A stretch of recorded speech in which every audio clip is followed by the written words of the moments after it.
이제 오늘은 24장을 봅니다. 여러분 아시겠지만 제가 이렇게 한 장씩 넘어가면서 그 중간중간에 일어난 사건들을 함께 이렇게 나누고 갑니다. 사도행전은 아시는 것과 같이 초대교회 때, 초대 1세기 때에 예수 만난 사실은 그 예루살렘 교회 그 사건과 예루살렘 교회가 어떻게 부흥했나, 발전했나를 보여주고 있고, 10장부터는 사실 사도 바울이 그 주인공, 그 주제가 되어서 중심 인물이 되어서 교회가 어떻게 세워지고 있나를 저희들에게 보여주고 있습니다. 한 2주 전부터 이제 사도 바울이 공회 앞에 서게 됨으로 인하여서 그가 로마를 가는 여정이 시작이 되었는데, 오늘은 이제 그 총독 벨릭스 앞에서 이제 일어난 일을 그분을 저희들이 보았습니다. 기억나시는지 모르겠습니다. 한 마음으로 마음이 하나가 됐죠. 바리새파 사람들과 사두개파 사람들이 바울을 잡아가지고 와서 고소를 하다가 갑자기 그들 사이에서 논쟁이 일어납니다. 바울이 그 공회 앞에 있는 사람들을 보고 거기에 바리새인들과 사두개인들이 있는 것을 보고 그렇게 말하죠. 나는 부활을 믿는다. 그것 때문에 잡혀왔다. 그랬더니 그 안에서 바리새인들과 사두개인들이 한 마음으로 바울을 잡아왔던 그들 가운데서 곳에서는 그들이 이제 논쟁이 일어나는 거 봅니다. 그 천부장이 이제 알아차리는 것이죠. 사도 바울은 죽을 만한 죄를 짓지 않았다. 놓아줘야 되는데 그들의 고소가 근거 없는 것임을 압니다.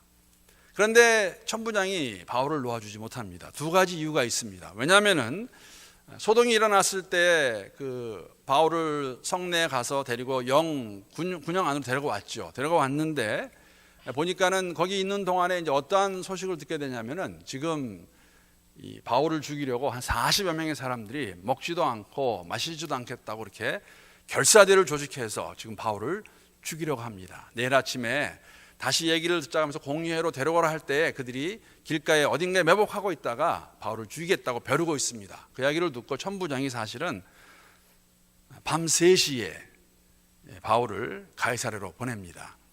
그 가이사랴 보내는데 여러분 천부장이 무슨 의미인지 아세요? 천부장은 그 사람 밑에 1000명의 군인들이 있다는 이야기입니다. 백부장은 100명이 있다는 이야기예요. 이 천부장이 바울을 지금 가이사랴 총독 벨리스에게 보내는데 얼마나 많은 사람을 쓰냐면요, 23장 후반부에 보게 되면은 저희가 지난주에 보진 않았지만 이렇게 기록하고 있습니다. 보병 200명, 기병 70명, 창병 200명, 그러니까 거의 500명이 됩니다.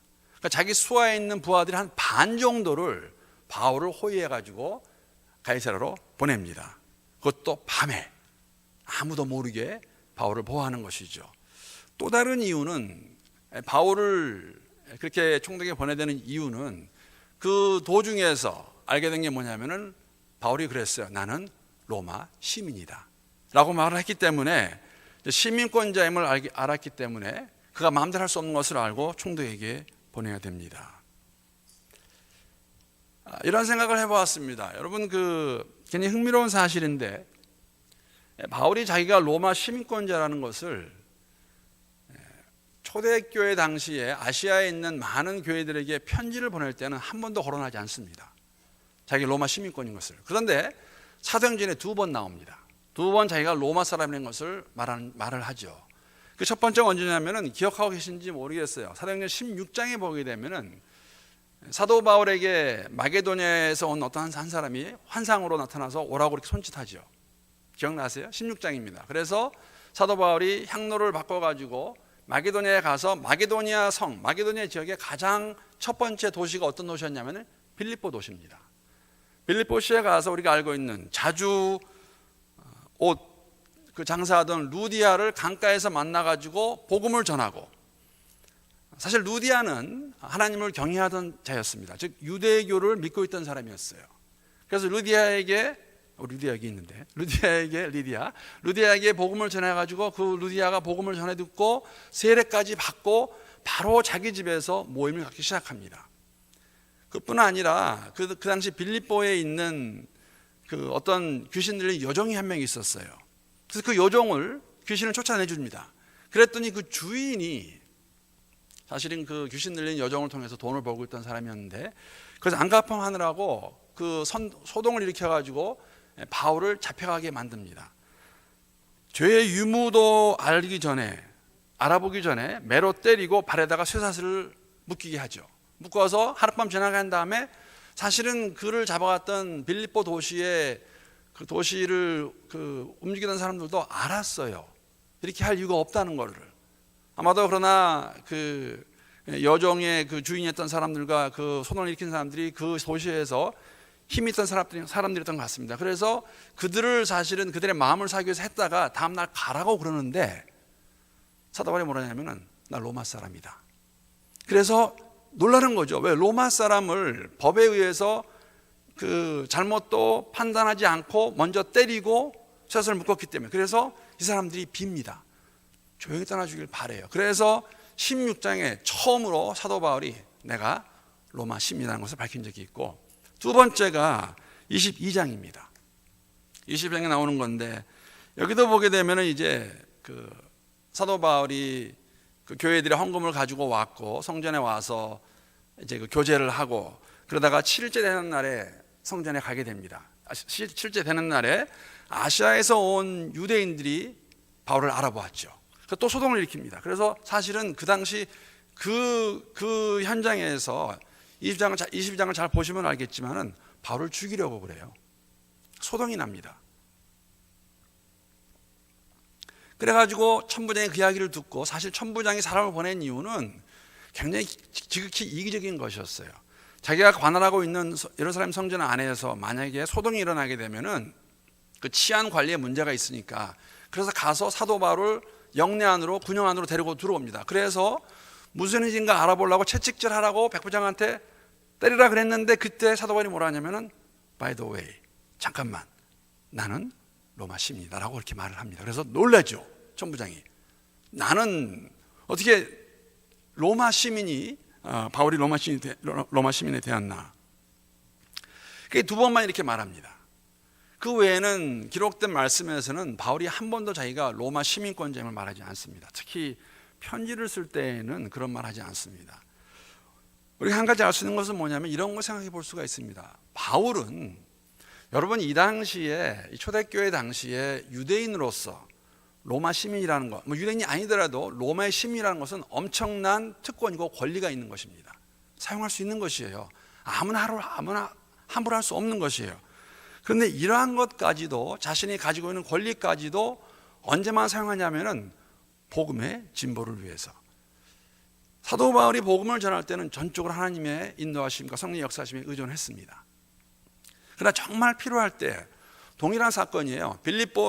빌립보시에서의 사건과 예루살렘 안에서의 사건은 뭐냐면, 그냥 그대로 있으면은 굉장히 그가 고통을 많이 당하고 복음 전하는 일에 방해가 될 것 같으니까는 그것까지도 절제하고 있다가, 자제하고 있다가 꼭 필요한 시기에만 자신의 시민권, 자신이 로마 시민이라는 것을 알리는 것이죠. 사실 이 모습에서도 사실은 저희들이 도전을 받게 됩니다. 왜냐하면 우리는 종종 이 반대의 마음을 가지고 있기 때문에 우리는 없는 권리도 만들려고 그래요.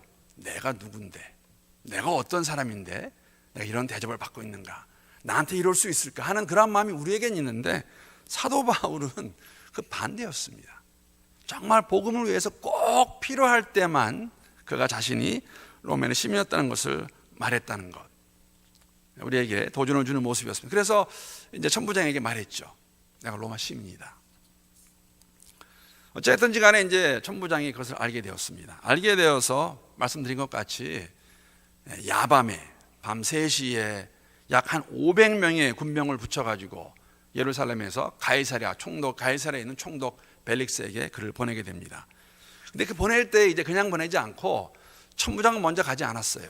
백부장 2명이 460명의 군인들을 데리고 가는데, 그 백부장의 손에다가 이 천부장이 편지를 붙여서 보냅니다. 그 편지의 내용이 어디에 나오냐면은 지난주에 봤던 23장 후반부에 나옵니다. 23장 26절부터 30절까지의 말씀이 이제 벨릭스에게 보내는 편지의 내용이 무엇인가를 알려주고 있는데, 제가 한번 세 번역으로, 완전 편지입니다. 이 편지를 쓴 거 한번 읽어보겠습니다.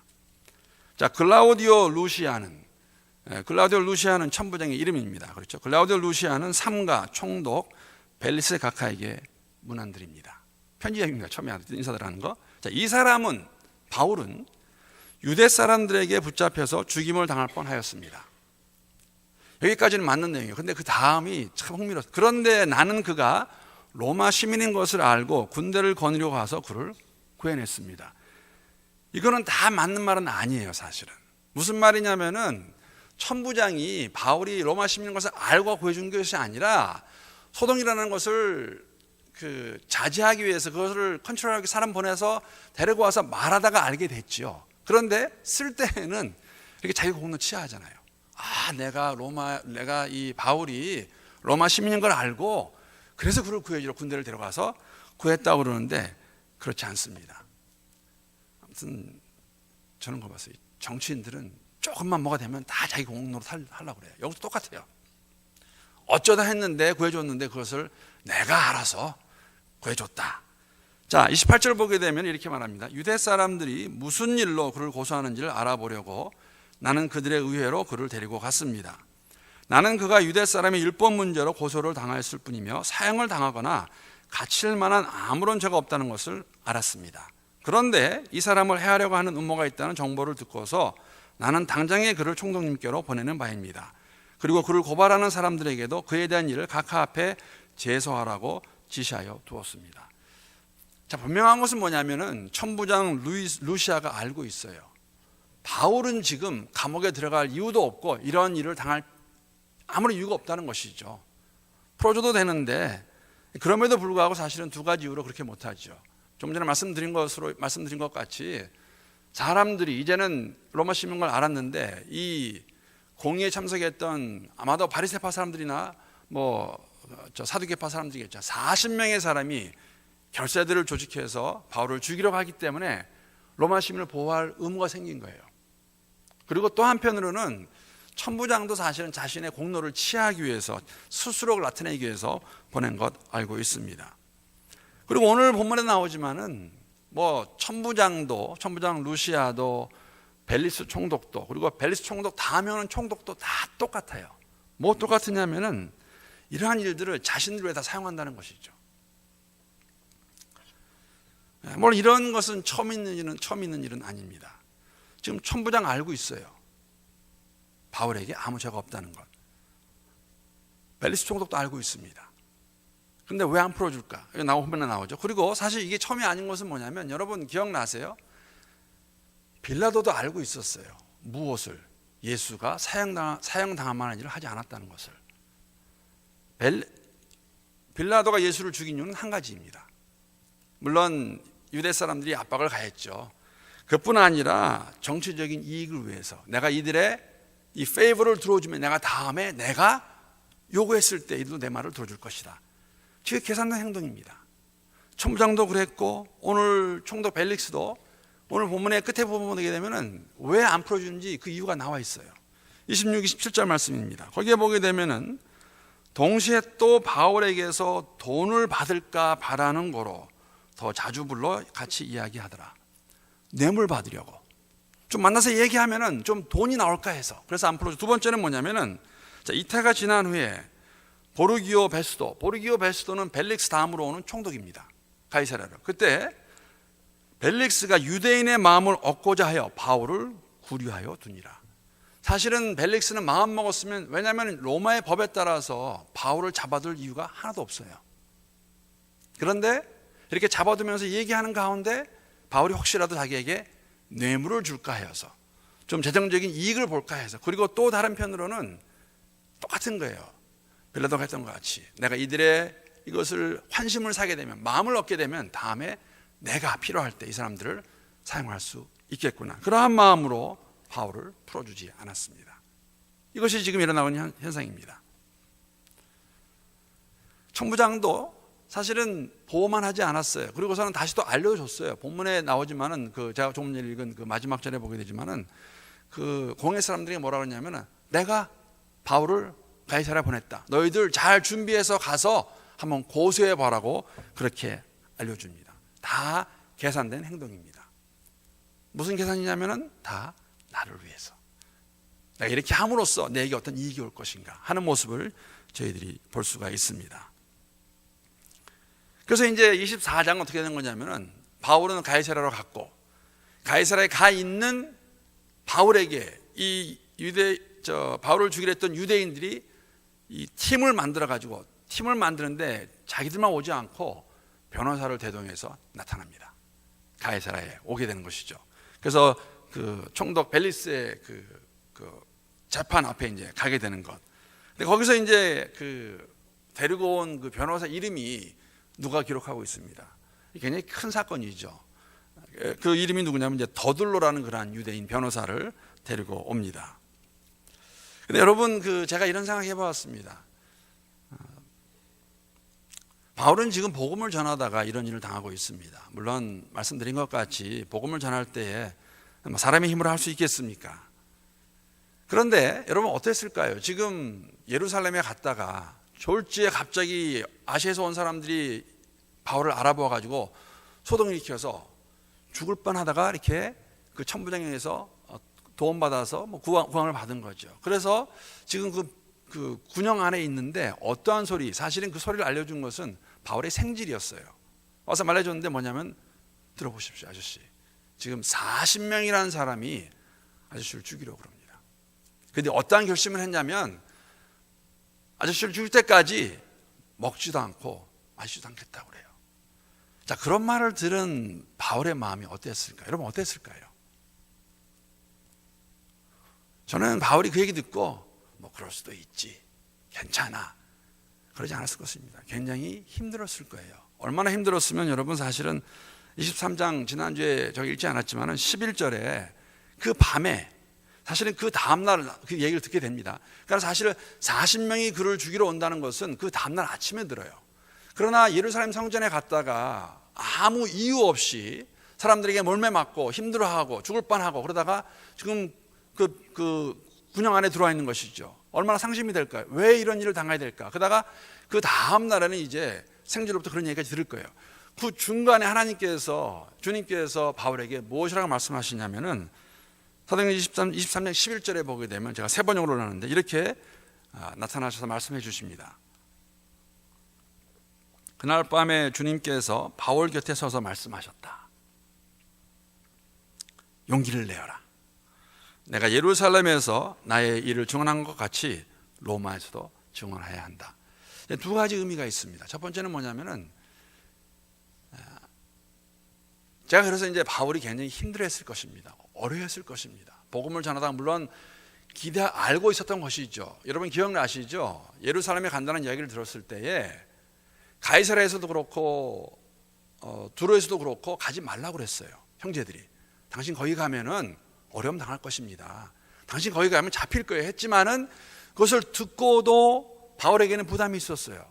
나 같은 자를 구원해준 주님의 은혜, 그 빚진 자가 되어서 복음의 빚진 자가 되어서 나는 복음을 전해야 된다. 가야 된다. 그래서 알고 있었음에도 불구하고 막상 그 일이 닥쳤을 때에는 힘든 게 분명합니다. 그래서 주님께서 그날 밤에 곁에 서서 여러분 곁에 서 계신다. 이걸 어떻게 이해하시겠어요? 이게 정말 보이는 주님이었을까? 함께 하심을 느끼는 것이었을까? 확실한 건 모릅니다. 다만 주님께서 그에게 속삭여 주시죠. 용기를 내어라. 내가 너와 함께 한다는 것이죠. 그리고 분명한 것은 너는 예루살렘에서 죽지 않는다. 로마에 가서 지금과 같이 똑같이 내가 말을 할 것이다 라고 용기를 주셨습니다. 그 용기가 있었기 때문에 그 다음날 40명의 사람들이 자신을 죽이겠다고 이렇게 결사대를 만들었다는 소식을 듣고도 바울은 사실은 낙심이 되지 않는 것이죠. 그래서 벨릭스 앞에서도 오늘 나오지만은 담대하게 자신을 변론할 수 있는 것입니다. 왜? 하나님 말씀해 주셨어요. 너는 로마에 꼭 갈 것이다. 거기에 가서 나를 증언할 것이다. 사람들이 저렇게 너를 죽이겠다고 해도 용기 잃지 마라. 사람들이 너를 복음 전하는 자로 이렇게 힘들게 해도 힘을 내어라. 왜? 내가 함께하기 때문에. 아마 동일한 원리가 우리에게 주어진다고 저는 생각합니다. 우리가 주의 종으로 주의 백성으로 살아갈 때에 이런 일들이 있을 때, 정말 힘든 일이 있을 때에 우리가 어떻게 이런 것을 다 극복할 수 있을까 했을 때 여기 있는 말씀과 같이 우리가 함께 계시는 내 옆에 서서, 여러분 주님이 내 옆에 서서 이렇게 말씀해 주시는 거예요. 용기를 내어라. 힘을 내어라. 내가 너와 함께 한다. 어쨌든지 간에 이제 유대인들은 좀 뿔이 났습니다. 죽이려고 단단히 벼르고 있었는데 천부장이 빼돌려가지고 가이사랴 보내고 그것도 모자라서 알려줬어요. By the way, 바울은 지금 가이사랴에 갔다. 너희도 한번 가봐라. 그렇게 말해줬습니다. 그래서 이들은 작정하는 것이죠. 그래? 그러면 우리가 가서 바울을 잡아서 죽이겠다. 여러분 못할 거 없는 거 알죠? 이 사람 동일한 사람들, 이 사람들은, 이 유대인들은 예수도 잡아 죽인 사람입니다. 공의에서 결정을 내리고 빌라도의 팔을 틀어가지고 예수를 잡아 죽인 사람들이에요.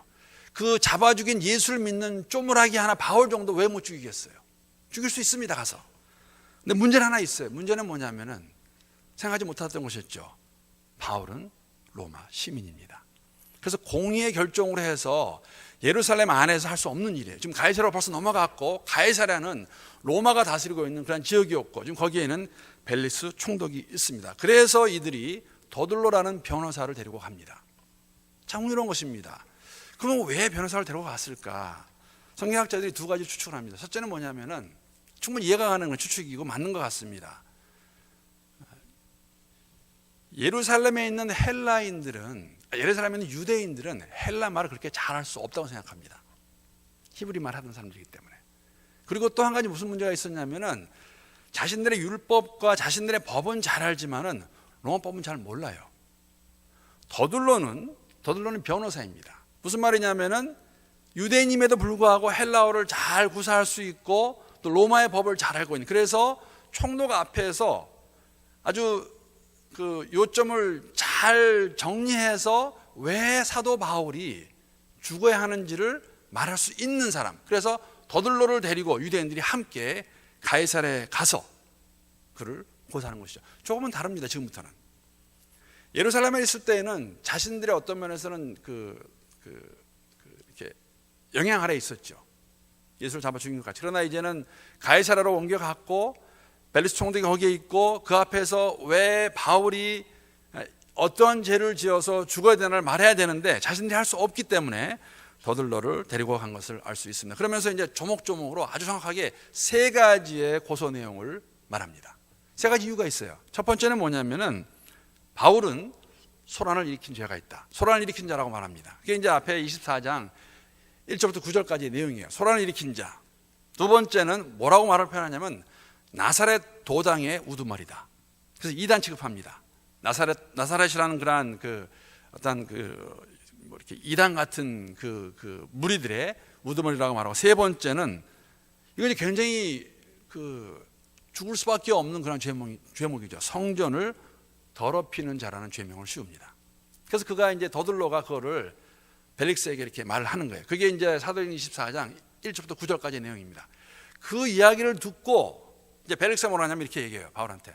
그럼 너 한번 변론해봐라. 저 사람들이 지금 와서 이렇게 너를 고소하고 있는데 무슨 이유냐? 이게 왜 이런 고소를 받느냐고 이렇게 바울에게 말할 기회를 주지요. 여러분 지금 어떤 면에서는 여기 지금 나와 있는, 그래서 사도 바울은 사실은 마지막 거 성전을 더럽히는 자라는 것에서 변론을 먼저 시작합니다. 그게 아니라고 말하는데, 만약에 성전을 더럽히는 자라는 것이 증명이 되면 적어도 율법에 의해서는 바울은 죽어야 됩니다. 왜냐하면 이방인이 성전을 더럽힐 수 없기 때문에. 사실 이 사람들이, 이 유대인들이 더둘로를 통해서 성전을 더럽히는 자라고 그렇게 죄명을 말한 것은 그들이 본 것을 가지고 말한 것이었어요. 물론 오해였습니다. 오해에서 비롯된 것이죠. 제가 조금 전에 말씀을 드렸는데, 예루살렘에 바울이 왔을 때 4명의 형제들을 데리고 왔습니다. 그 중에서 어떤 사람이 있었냐면 예배소에서 온 이방인이 있었는데 그 사람의 이름이 드로비모라는 사람입니다. 이름이 드로비모. 아시아에서 온 유대인들이 성전에서 바울을 보았어요. 성전에서, 그리고 성전 바깥쪽에서 누구를 보냐면은 바울이 드로비모와 같이 있는 것을 보게 됩니다. 그걸 보았을 때 이들이 무슨 말 하냐면은 바울이 이방인을 데리고, 물론 여러분 성전 안에는 이방인의 뜰이 있어요. 그것이 무엇인지 아십니까? 이방인의 뜰은 뭐냐면은 이방인들로서 하나님을 경외하는 자들이 예루살렘에 오게 되면은 성전을 들어가는데 안에까지 못 들어가고 바깥 이방인의 뜰이라고 그래서 거기까지 들어갈 수가 있습니다. 그런데 그 이상은 들어갈 수가 없어요.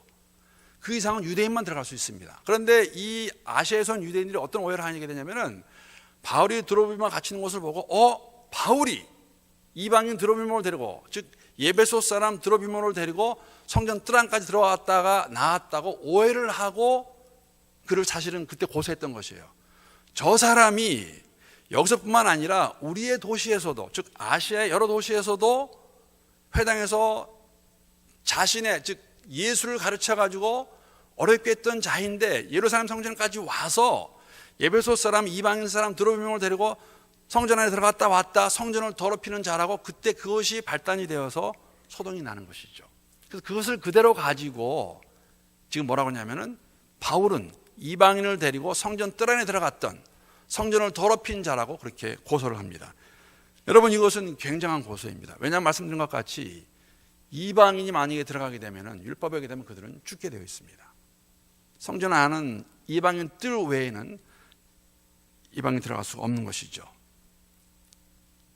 이 송사에서 바울은 뭐라고 말하냐면은 자신은 성전에 예배하러만 왔었고 자기가 지금 있은 지 열이틀밖에 되지 않았는데 이런 일은 없었다고 말을 합니다. 그리고 더 나가서 뭐라고 하냐면은 자기가 예루살렘에 온 이유는 지금 예루살렘의 어려운 이야기를 듣고 헌금을 받아가지고 구제하려고 왔고, 내가 오면서 너희들과 같이 유대의 법을 따라서 하나님 경외하러 온 것이지 내가 성전을 더럽히러 온 것이 아니라고 그렇게 변론을 합니다.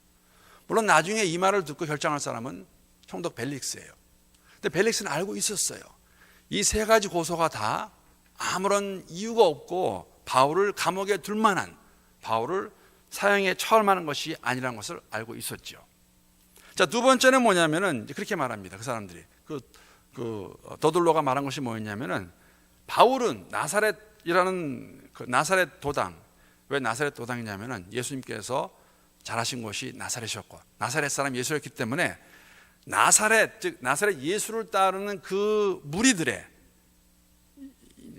그들의 입장에서는 이단과 같은 도당의 우두머리라고 그렇게 말을 하는데, 바울은 뭐라고 하냐면 아니다, 나는 율법을 정말 잘 지키는 자라고 그렇게 변론합니다. 그 14절과 15절의 내용입니다. 자기는 다른 당을 만든 것이 아니라 유대인의 조상인 하나님을 섬기면서 율법과 예언서의 모든 말씀을 잘 지키는, 더 나아가서 예수라는 자가 성경이 말하고 있는, 즉 율법과 예언서가 말하고 있는 메시아이기 때문에 그를 따른 것이라고 그렇게 변론하는 것이죠. 나는 유대인들을 떠나서 하는 것이 아니라 유대인들이 기다리고 있던, 유대인들이 믿고 있던 그 메시아가 예수였기 때문에 그 도를 쫓는다고 말을 하는 것이죠. 더 나아가서 뭐라고 말하냐면요, 지난번에 그 공의회에서 지난주 내용과 비슷해요. 바울 자신은 의로운 사람과 불의한 사람의 부활을 믿는다고 말합니다. 여러분, 의로운 사람과 불의한 사람의 부활이 뭐겠어요? 모든 사람은 다 다시 살아날 것입니다. 그러나 믿는 사람들은 영생의 부활이고 안 믿는 사람들은 영멸의 부활이에요. 사도바울이 뭐라고 하냐면 나는 내 민족이 다 의로운 부활하기를 원한다고, 의로운 사람의 부활을 하기 원한다고 그렇게 말하는 것이죠. 여러분, 사도 바울은 정말 그의 아주 피 전체가 어떤 것이 있었냐면은 자신들의 민족 유대인들이 메시아를 알고 돌아가기를 원했어요. 그렇기 때문에 그가 바라고 있는 것은 뭐냐면 내가 나사렛이라는 그 어떠한 나사렛 예수를 쫓아서 우리만의 것을 하는 것이 아니라 이 도는 율법과 예언서가 말하고 있는 메시아라는 것이죠.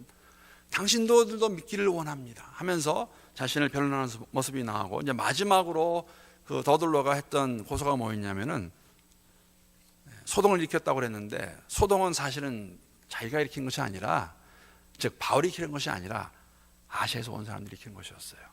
바울은 한 것이 아무것도 없습니다. 그냥 그 자리에 있다가 그들에 의해서 소동이 나서 매맞은 죄밖에 없습니다, 죄를 따지자면. 그래서 아니라고 이렇게 말을 합니다. 무슨 말이냐면 자신의 행위는 로마의 사회 질서 아무런 상관이 없고 유대인들 사이에서 민족법과, 그러니까 율법이겠죠, 그리고 풍습에 관한 것이라고 말하면서 이것은 보는 해석의 차이일 뿐 아무런 해를 끼친 것이 없다고 말을 하는데, 이렇게 조목조목 세 가지의 고소를 가지고 대항하는, 그 변론하는 바울을 보고 벨릭스는 알죠.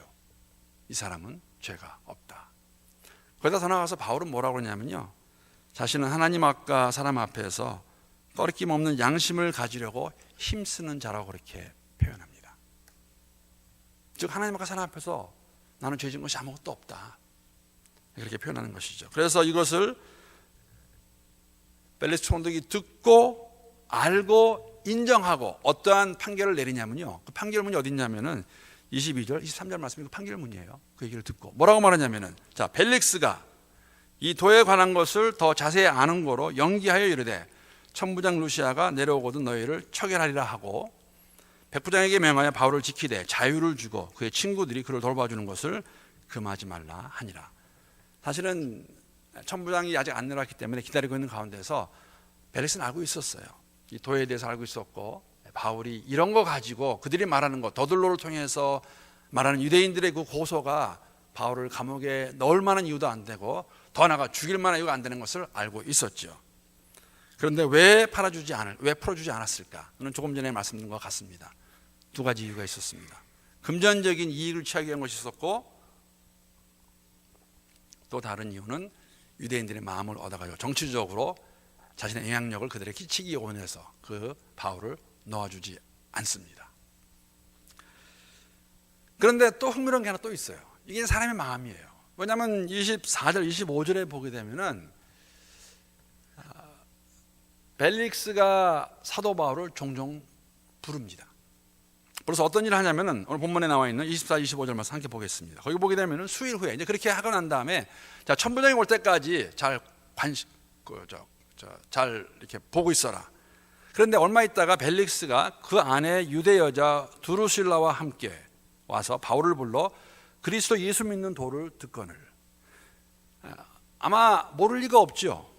지금 예수님 승천하신 이후에 그 유대 지역, 사마리아 지역, 갈릴리 지역, 그리고 그 후에 시돈과 두로까지도, 가이사랴까지도 교회가 세워지고, 이 사람 유대인들인데 유대인들이 같은 유대인들끼리 이 사람들을 지금 핍박을 보고 있고, 그래서 도에 대해서, 즉 예수에 대해서 알고 있었어요, 조금은. 그런데 이 사람이 바울이라는 자가 바로 그런 자구나. 그래서 불러다가 듣는데 바울이 무슨 말 하냐면 25절에 보게 되면은, 자, 바울이 의와 절제와 장차오는 심판을 강론하니. 예수를 전하면서 정의와 또 절제 그리고 장차올 심판을 말합니다. 그랬을 때 벨릭스가 여기 보게 되면은 두려워하여 대답하되 지금은 가라, 내가 틈이 있으면 너를 부르리라 하고, 그 다음에 계속 부릅니다. 벨릭스는 사실 이 누가가 지금 25절을 쓰는데 이 세 가지 단어가 참 재밌어요. 뭐냐면은 정의와 절제와 다가올 심판. 제가 벨릭스였으라면은 그걸 바로 느꼈을 것 같아요. 자기는, 벨릭스는 총독으로서 힘도 있고 권력도 있습니다. 이것을 가지고 정리에 쓰는 것인지, 내가 정말 나를 위해 쓰는 것인지, 얼마나 내가 잘 컨트롤하고 있는 것인지, 만약에 내가 마음대로 이것을 나를 위해 쓴다면 앞으로 뭐가 있냐면은 심판이 있을 거라고 하기 때문에 그걸 듣는 벨릭스의 마음은 사실은 무서웠어요. 여러분 그 기억 안 나세요? 헤롯 왕이, 세례 요한이 헤롯 왕이 자신의 동생의 아내를 취한 것에 대해서 말했을 때 그거로 인해서 가다 넣지만은 헤롯 왕이 세례 요한의 말을 듣는 것을 경청했습니다. 사람의 마음 가운데 그런 게 있는 것 같아요. 내가 잘못한 것, 아닌 것 알면서도 바른 말, 옳은 말은 옳은 말이에요. 바른 말입니다. 그래서 벨릭스도 바울을 종종 불러다 강론을 듣습니다. 물론 다른 이유는 그런 걸 통해서 바울이 좀 돈을 주지 않을까 하는 마음이 있었고, 아마 돈을 줬으면은 어쩌면 풀어줬을지도 모르겠어요. 만약에 바울이 돈을 줬다 그러면. 그런데 그 성경에 그렇게 나와 있지 않고 2년의 기간 동안에 벨릭스가 물론 자유가 있는 그러한 감옥 생활은 아니지만 자유가 있는 그런 생활이었지만은 마음대로 할 수 없는, 즉 다른 데로 움직일 수 없는 그런 상태에서 바울을 불러다가 계속해서 강론을 들은 것을 알고 있는데, 저는 여러분 이 모습에서 이제 오늘 제가 나누는 그 본문의 제목이 뭐냐면은 교회를 향한 오해들입니다. 세상에 가지고 있는 오해들. 어쩌면은 세상이 우리들에게 원하는 것은 이러한 바울의 모습이 아닐까 생각해 보았습니다. 진리를 진리되게 전하는 것, 사람들이 그것을 듣는 것을 듣기 좋아하지 아니할 수 있고 거부할 수도 있어요. 그러나 세상이 우리와 교회를 보았을 때는, 즉 예수를 믿는다고 그러고 하나님을 믿는다고 그러면은 그래도 너희들은 이런 삶을 살아야 되는 것이 아닌가. 우리는 못 살더라도 너희는 창조주 하나님 믿는다고 그러는데, 예수라는 사람 믿는다고 그러는데 너희들의 모습은, 교회 모습은 달라야 되는 것이 아닌가 하는 생각을 해보았습니다. 오늘 본문에서 더들로를 통해서 유대인들이 고소하는 그 내용은 진리에 관한 것입니다. 우리가 받는 세상에 우리를 향한 오해가 있죠. 근데 그 오해의 빌미는 저희들이 준 것이 많아요. 왜냐하면 우리가 조금 전에 말씀드린 것 같이 예수를 믿는다고 하지만은, 교회라고 말하지만은, 우리 개인의 삶의 모습과 교회의 삶의 모습이 우리가 고백하는 것 같이 그렇게 안 나올 때 세상은 저희를 보면서 뭐 우리가 잘하는 것 같이 왜 기독교라는 것이 개독교가 될까? 왜 사람들은, 심지어 교회 안에 있는 사람들조차도 교회를 떠나는 일들이 있을까? 이런 일들이 한국만 아니라 미국에도 참 많이 있습니다. 여러분 많이 그걸 들어봤을 거예요. 그런 것이 왜 그럴까? 물론 다 교회에 대한 오해입니다. 교회에 대한 오해는, 왜 그런 오해가 있냐면은 많은 경우는 우리가 그 빌미를 줬다는 것이죠. 오해할 수 있는 빌미를 준 것이에요.